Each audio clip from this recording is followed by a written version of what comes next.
principles and doing things right. If I were called upon by my Ebo, the former Vice President Yemi Osinbajo, to advise, I would say don't review that book because it won't heal no wounds. I talked about atonement. Steve, at the Korodu Road,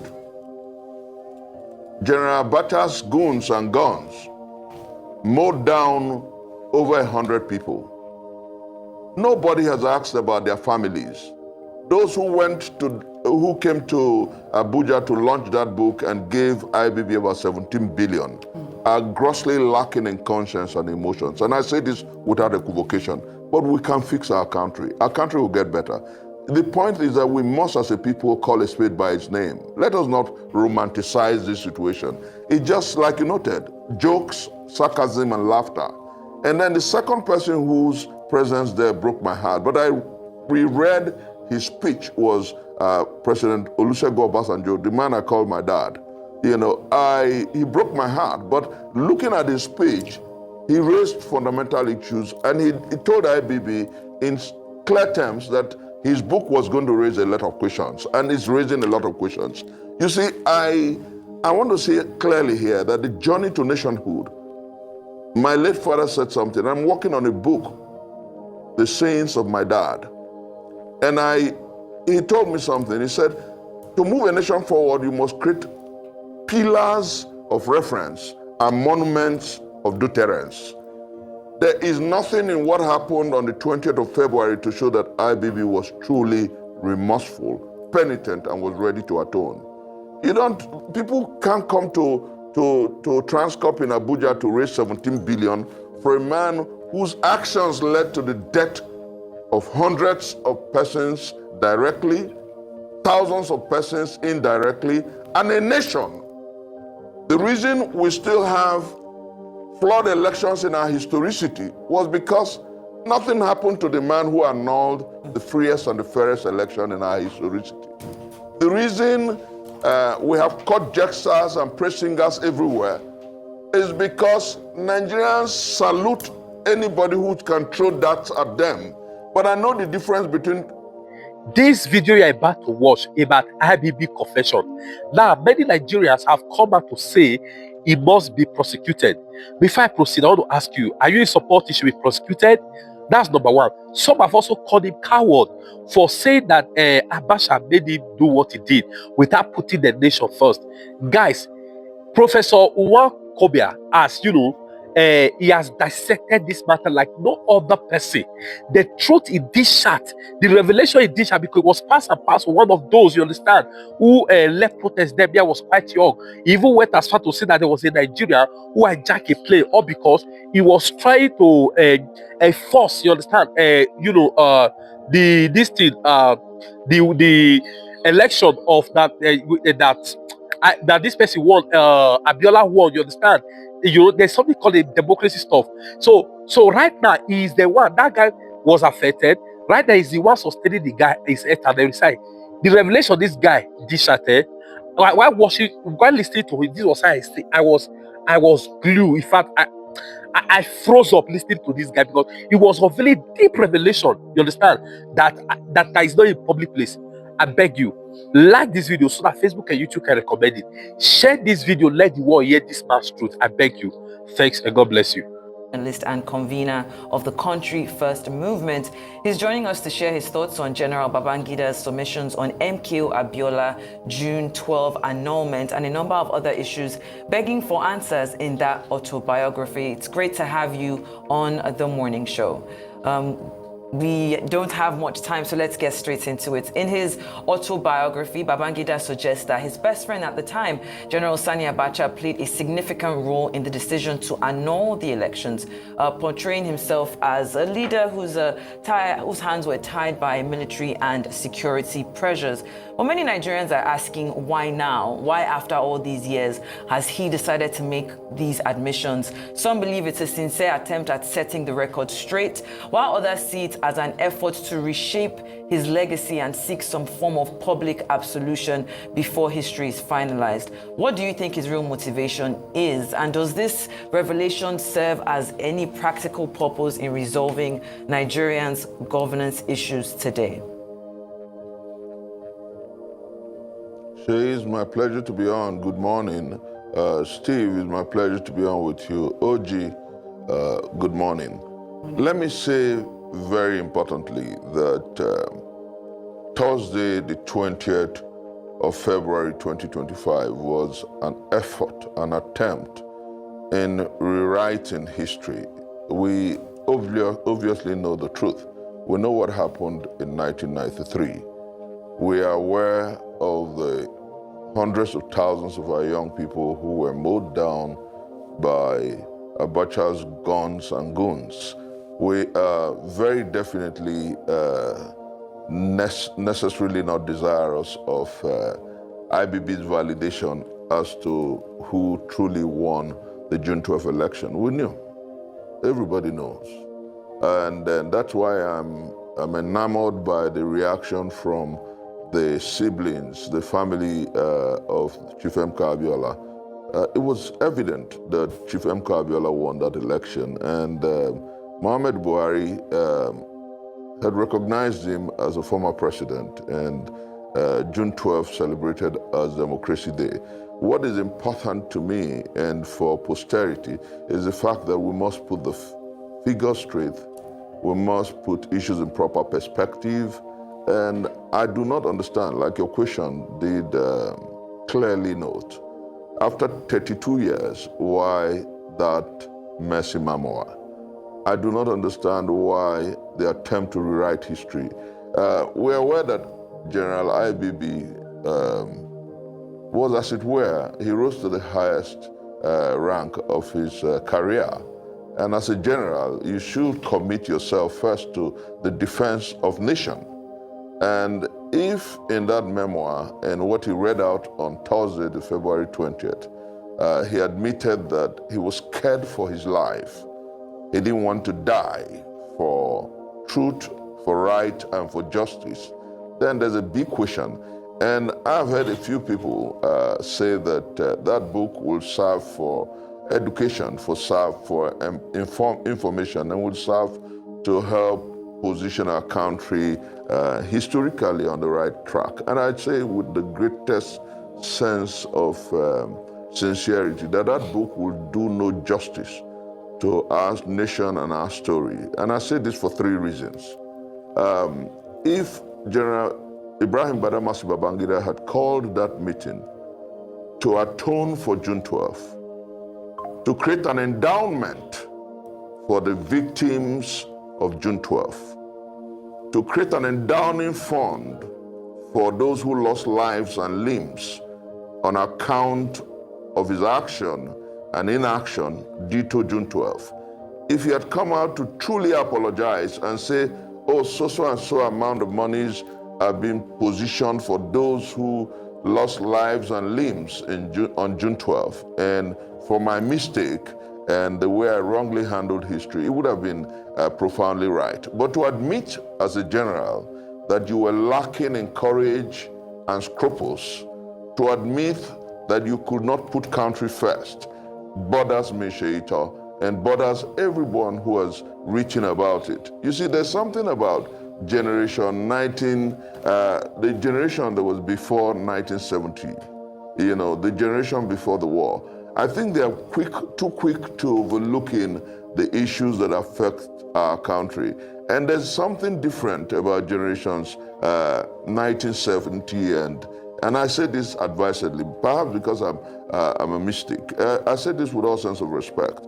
Those who came immediately after independence have this sense of anything can be forgiven, anything can be allowed. But, you know, maybe because we were conceived through the throes and pains of the war. Maybe because our parents went through harrowing injustices and harrowing circumstances, and we want to interrogate how we lay fundamental praxis and parameters, if you like, for our nation. You don't wake up one day and come to present a book to Nigerians, and who dare say that we did not know that the 1966 15th January coup was not an Igbo coup? We all knew that people machinate, that people use those sentiments to divide us, our fault lines, is unfortunate. But we all knew that Nzogwu, Ifajuna and Co., Adimoyegu and several others were seemingly proactive. They talked about 10%ers and they talked about wanting to right the wrongs. That the coup failed and so many people preyed on our emotions and sentiments and branded it an Igbo coup when waiting for Babangida to tell us it was not an Igbo coup. We knew. People mischievously appropriated it to the Igbo brothers because they wanted to subjugate and marginalize the Igbos. We weren't waiting for IBB's book to know that. What IBB should have done was simply say to Nigerians, I am deeply sorry about what happened on June 12th. Say to the Abiola family, I'm deeply sorry about what happened on June 12th. And let me say, interestingly, this morning, I'm talking with my brother there, my big brother Steve is there. And Steve understands what I'm saying because he knows we have a common friend. And I'm saying this without equivocation. Coincidentally, that day, I had just sent money to the family of Richard Ogunderu for his medications. Richard Ogunderu was a young man who led the plane hijack in 1994, calling for the revalidation of June 12th, for the de-annulment of June 12th. So many of the young people who fought for June 12th are yet to get back to their feet. All right. And somebody comes to say, oh, I take responsibility. How do you take responsibility? All right. That, coincidentally, may be an act of history. On Thursday, he couldn't keep his medical appointment because perhaps his dad received the money I sent late. And so that medication, he's going to go back to the hospital on the 26th. There's so many families across Nigeria who are victims of June 12th. All right. There's the Oswa Abiola, people who ran away from Lagos because of June 12th. You don't wake up to just... And then for those who think that a military president can wake up and endow a presidential library, I think is wrong for our historicity. A presidential library is about rule of law. It's about those elected by the people to govern them. IBB was never elected by Nigerians to govern them. So he lacks the moral nexus. He lacks the legal parameter to endow or create a library. It is, we must call a spade by its name. All right, Professor. I'm passionate about what I'm doing here today. Professor Nwakobia, Yeah, because of time, I'd like to just, revisit the questions. I have tears in my eyes as I talk this morning. All right. I mean, you and a lot of Nigerians feel the same pain at this moment. And, I know that you have called for an apology. I know that they call him the military president for a reason. He did not apologize, but he did take responsibility. And leaders of thought, a lot of people have hailed him for taking that responsibility. And that, I know that you don't believe that Ibrahim Badamasi Babangida, has done justice to his memory, just hearing from you by writing his book. But I believe Shaito had asked a question, which I would like for you to actually answer with this question, especially with that revelation that he was not responsible for the annulment of June 12, but that his friend, General Abacha, who was a chief of army staff, I believe at the time, was responsible. Now we have seen responses from Abacha's children, including Sadiq Abacha, who implied on Facebook that his father was a victim of jealousy and subtle betrayal. And then also we heard from Gumsu Abacha, who, had written weakling in a viral tweet. It was obviously a direct dig at IBB. I'd like your analysis on that particular revelation in that autobiography. Oji, with the greatest sense of respect, I think I raised issues about cowardice in my opening. And let me say clearly that IBB was a commander-in-chief. If he was uncomfortable with Abacha, he should have retired Abacha. To come after 32 years to blame Abacha for the annulment of June 12th is cowardice, absolutely. To come after 32 years to tell us that he was under pressure to, I don't know those who advise him. I don't know why they got him to this foxfire. let me say without equivocation and without mincing words that that was a terrible effort in image making. Those who got him to push responsibility to a dead man. Abacha is not here to explain what truly happened. And ask yourself, in that address where he told Nigerians that he had annulled June 12th, he could have simply retired Abacha and nothing would have happened. So it was about his unwillingness to sacrifice himself for nation. It was his unwillingness to put country first. And there is nothing in that statement and in that book. Oji had spent the past 48 hours glancing through from page to page. That was why I started with the first point that got my Igbo brothers. When looking for somebody to tell us that the 1966 January 15th coup was not an Igbo coup, when looking for IBB to tell us that, we always knew that. And those who have preyed on that issue have been fair by half, have been smart by half. We know the truth about our country, and we know that the time has come for us to collectively call a spade by its name. And Oji, it is very important going forward as a nation that we call out IBB and its people.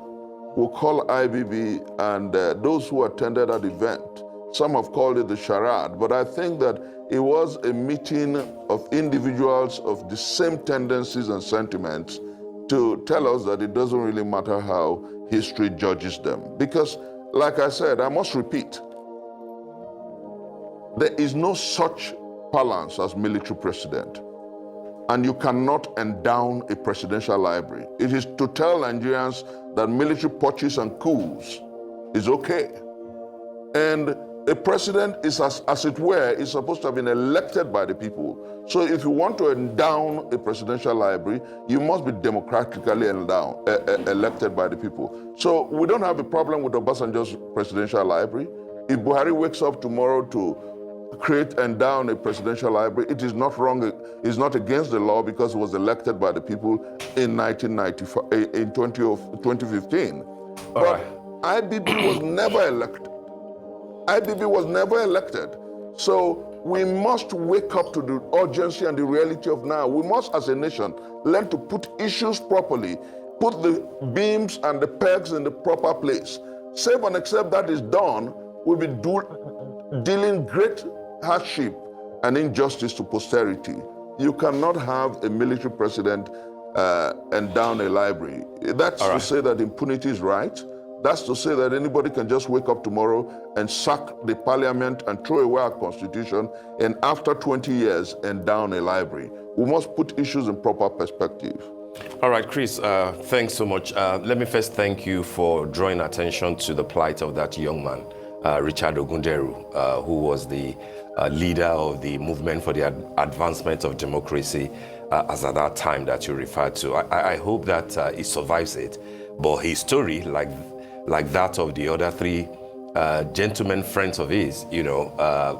Richard, I don't have money. Let me say, Steve, I'm not interrupting. I don't have money, but if you call Daddy, he will tell you that time and again, almost on a weekly basis, I send money for the upkeep of that young. No, that's fine, and Chris. I support for his medicals. I'm just saying that his story is part of why we can't forget stories about June 12th. Without thinking about those people. Absolutely. But let's move on, Chris, to the question. We really don't have time. I guess this will be the last question for you. You used an important word, atonement, which you said was missing in all that General Babangida did at that book launch and fundraising that day. I would like to add the word healing to it. And in doing that is to ask you what your thoughts are as to the rich guest list and the amount of money raised for the purpose that you have now described. It might even be considered as illegitimate. So when you see absolutely an array of people who ought to be worried about the sort of submissions that will come from a book from a man like General Babangida, but turn the occasion to that of humor and sarcasm, including IBB getting a Yoruba man, a former vice president, and an in-law to the Great Awolowo clan as the book reviewer.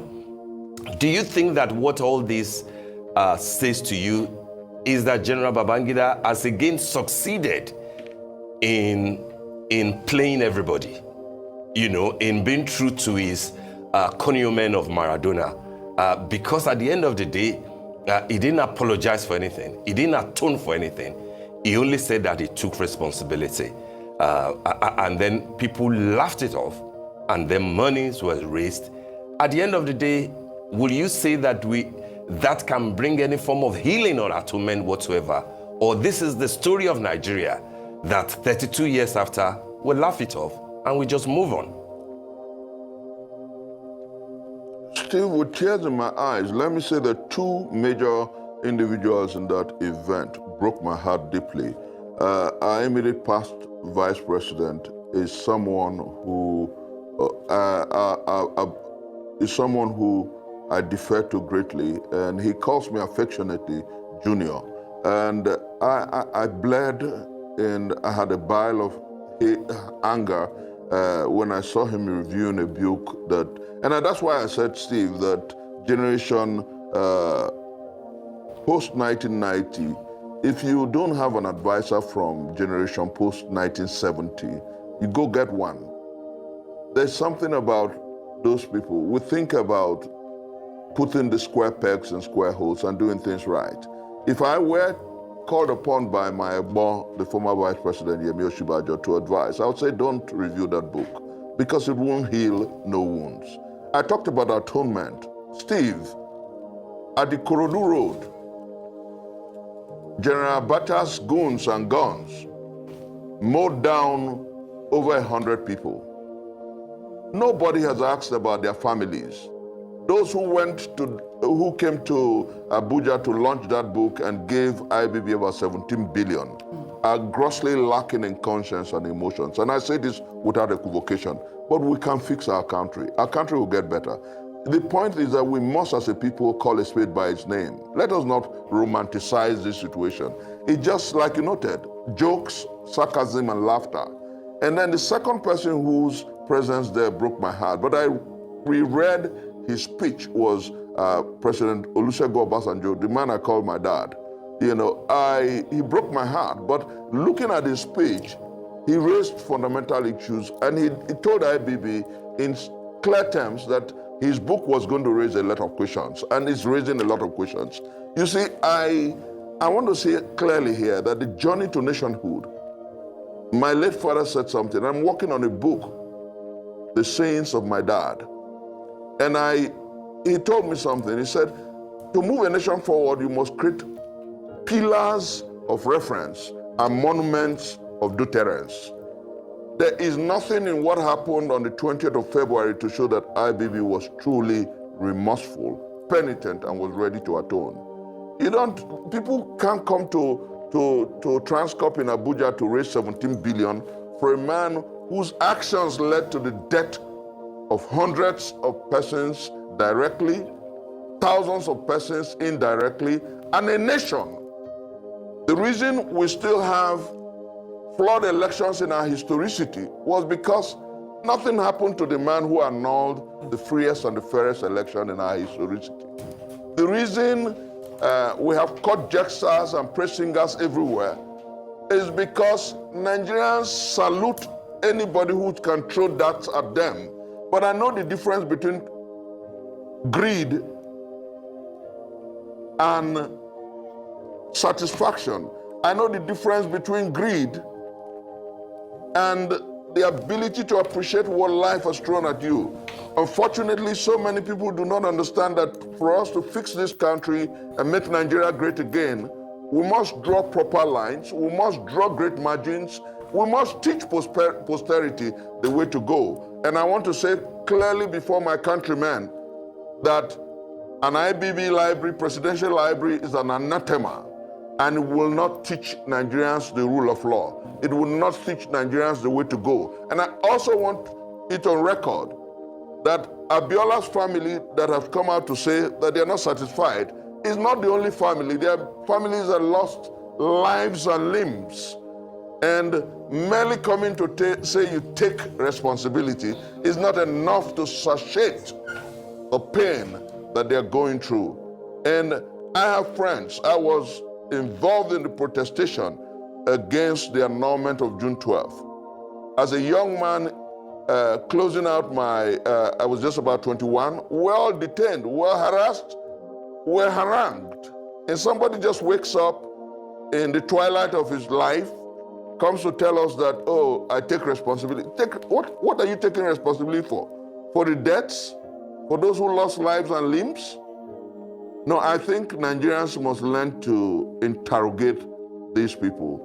Nigerians must learn to lay fundamental practice for justice and for what is right. Yes. And Nigerians must also learn to ask very deep questions. If we want to build a country that is predicated on justice, equity, and fairness, let us challenge our fathers and ask them to lead rightly and ask them to stop lying to us. We're not children anymore. All right, then.